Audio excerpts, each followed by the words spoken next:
सर्वे भवन्तु सुखिनः, सर्वे सन्तु निरामयाः, सर्वे भद्राणि पश्यन्तु, मा कश्चित् दुःखभाग् भवेत्।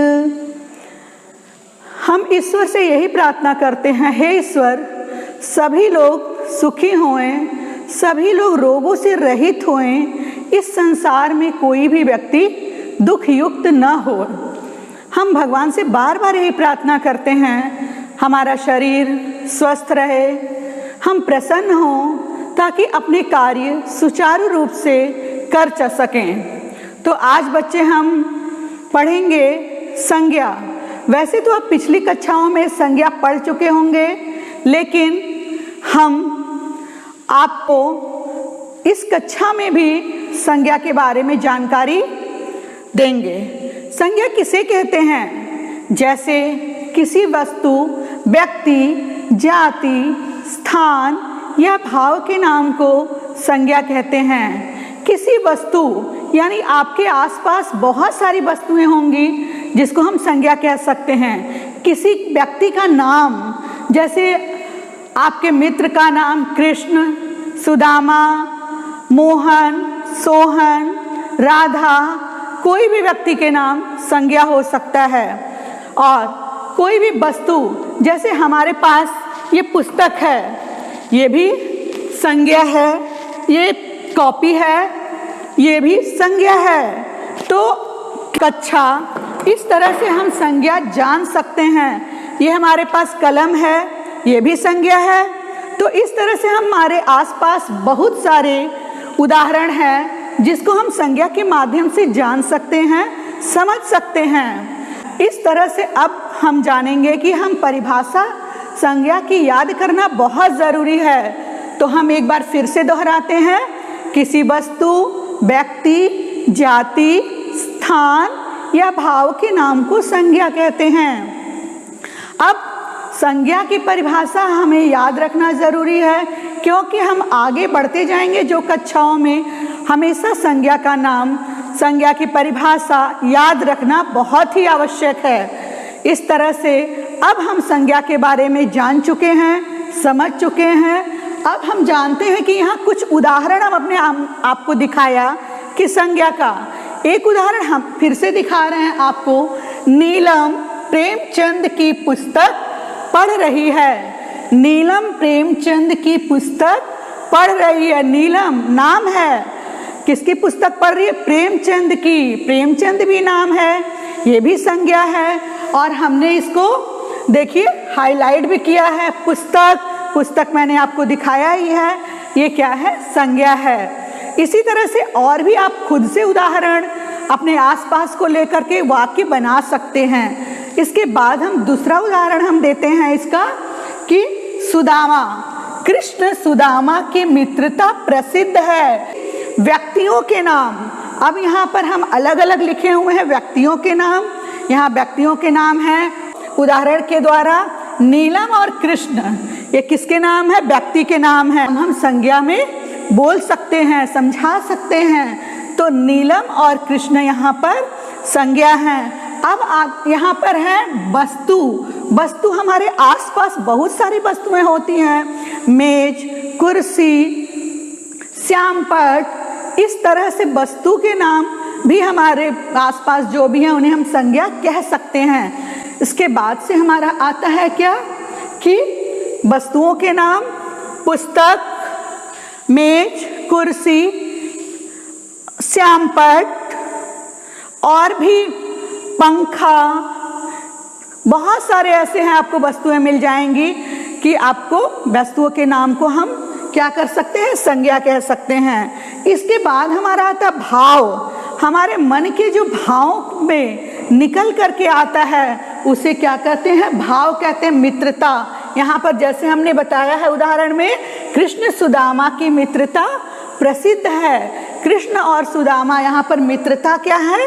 भाववाचक संज्ञा है। तो बच्चों उदाहरण के द्वारा हम इसमें व्यक्तियों के नाम जाने, वस्तुओं के नाम जाने और भाव के नाम, भावों को जाने कि उनकी मित्रता, जैसे बचपन, अब हम जानेंगे कि संज्ञा के कितने भेद होते हैं। बच्चों, संज्ञा के मुख्य रूप से 3 भेद होते हैं। 3 भेद होते हैं। पहला कौन सा संज्ञा आता है? व्यक्तिवाचक संज्ञा। जैसे हमने पहले ही लिखा है, पहला व्यक्तिवाचक संज्ञा, दूसरा जातिवाचक संज्ञा और तीसरा होता है क्या? भाववाचक संज्ञा। अब हम एक एक करके व्यक्तिवाचक संज्ञा की परिभाषा, जातिवाचक संज्ञा की परिभाषा और भाववाचक संज्ञा की परिभाषा आपको बताएंगे। व्यक्तिवाचक संज्ञा की परिभाषा क्या है कि जैसे जिस संज्ञा शब्द से किसी विशेष व्यक्ति का, प्राणी या स्थान का पता चले उसे व्यक्तिवाचक संज्ञा कहते हैं। कृष्ण ने अर्जुन का रथ चलाया। अब यहाँ व्यक्ति, इस तरह से जिस संज्ञा शब्द से किसी विशेष व्यक्ति या व्यक्ति का, प्राणी का, स्थान का पता चलता है तो उसे व्यक्तिवाचक संज्ञा कहते हैं। इस तरह से बहुत सारे उदाहरण हम बोल सकते हैं, सुन सकते हैं और लिख सकते हैं खुद से। तो एक उदाहरण मैंने लिखा हुआ है, श्री कृष्ण ने अर्जुन का रथ चलाया। तो विशेष महात्मा गांधी, विशेष व्यक्ति सुभाष चंद्र बोस, इस तरह से हमारे देश में बहुत सारे व्यक्ति महापुरुष हुए हैं जो कि हम व्यक्तिवाचक संज्ञा के रूप में उनका नाम ले सकते हैं। अब आता है दूसरा जातिवाचक संज्ञा।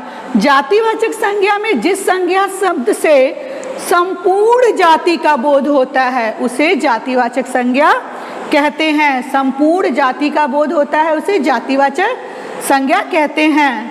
अब हम देख रहे हैं यहाँ पर लिखे भी हुए हैं परिभाषा में, जिस संज्ञा शब्द से किसी प्राणी, वस्तु या स्थान की पूरी जाति का बोध होता है उसे जातिवाचक संज्ञा कहते हैं। जैसे घोड़ा दौड़ रहा है, हाथी गन्ना खा रहा है और भी बहुत सारे उदाहरण हैं संपूर्ण जाति का जिसे हम बोल सकते हैं। इस तरह से जातिवाचक संज्ञा की परिभाषा के द्वारा हम जान सकते हैं। तो आपने व्यक्तिवाचक संज्ञा और जातिवाचक संज्ञा बच्चे समझ गए होंगे। इस प्रकार से आप भी कुछ उदाहरण के द्वारा आप बता सकते हैं कि व्यक्तिवाचक और जातिवाचक संज्ञा क्या है और खुद से बहुत सारे उदाहरण आप खोज सकते हैं। अब आता है इसके बाद कि भाववाचक संज्ञा। आप सभी के मन में कुछ न कुछ भाव होता है जो आपके चेहरे से ही पता चल जाता है, देख के पता चल जाता है। वैसे भाववाचक संज्ञा की परिभाषा भी मैं आपको बता देती हूँ कि जो संज्ञा किसी गुण, दोष, भाव, दशा आदि का बोध कराते हैं उसे वे भाववाचक संज्ञा कहते हैं। जो संज्ञा किसी गुण, दोष, भाव, दशा आदि का बोध कराते हैं वे भाववाचक संज्ञा कहलाते हैं।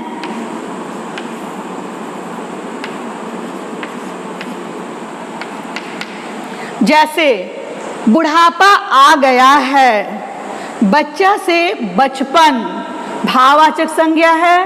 बूढ़ा से बुढ़ापा आ गया है, ये भी भाववाचक संज्ञा का उदाहरण है। इस तरह से हम बहुत सारी संज्ञाओं का जो व्यक्तिवाचक, जातिवाचक, भाववाचक सबकी संज्ञाओं के बहुत सारे उदाहरण आप इकट्ठा कर सकते हैं, उसे अलग अलग श्रेणी में रख सकते हैं। तो हम ये आज संज्ञा जाने कि संज्ञा के कितने भेद होते हैं। संज्ञा के 3 भेद होते हैं, व्यक्तिवाचक, जातिवाचक और भाववाचक। इसके अलावा भी 2 संज्ञा के भेद होते हैं, द्रव्यवाचक और समूहवाचक। बच्चों, संज्ञा के अन्य 2 भेद और हैं जिसके बारे में हम जानेंगे, समझेंगे। नंबर 1 आता है द्रव्यवाचक संज्ञा। जो संज्ञा शब्द किसी द्रव्य, धातु, पदार्थ आदि का बोध कराते हैं उन्हें द्रव्यवाचक संज्ञा कहते हैं। जैसे सोना, चांदी, लोहा, तेल आदि, ये हमारे द्रव्यवाचक संज्ञा के उदाहरण हैं। और उसके बाद आता है क्या?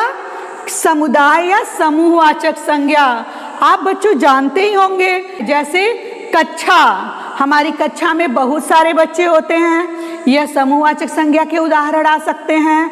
और सेना, सेना, टोली, यह क्या है? समूहवाचक या समुदायवाचक संज्ञा के उदाहरण हैं। इस प्रकार से हम इनकी परिभाषा भी जान सकते हैं। जो संज्ञा शब्द किसी प्राणी के समूह या समुदाय का बोध कराते हैं उन्हें समुदायवाचक संज्ञा कहते हैं। जैसे अभी मैंने कुछ उदाहरण आपको बताया, सोना, जुलूस, सभा आदि। तो बच्चों आशा करते हैं कि आप संज्ञा के बारे में कुछ जो भी मैंने बताया है जान चुके होंगे। आपसे फिर मिलेंगे। धन्यवाद। आपका दिन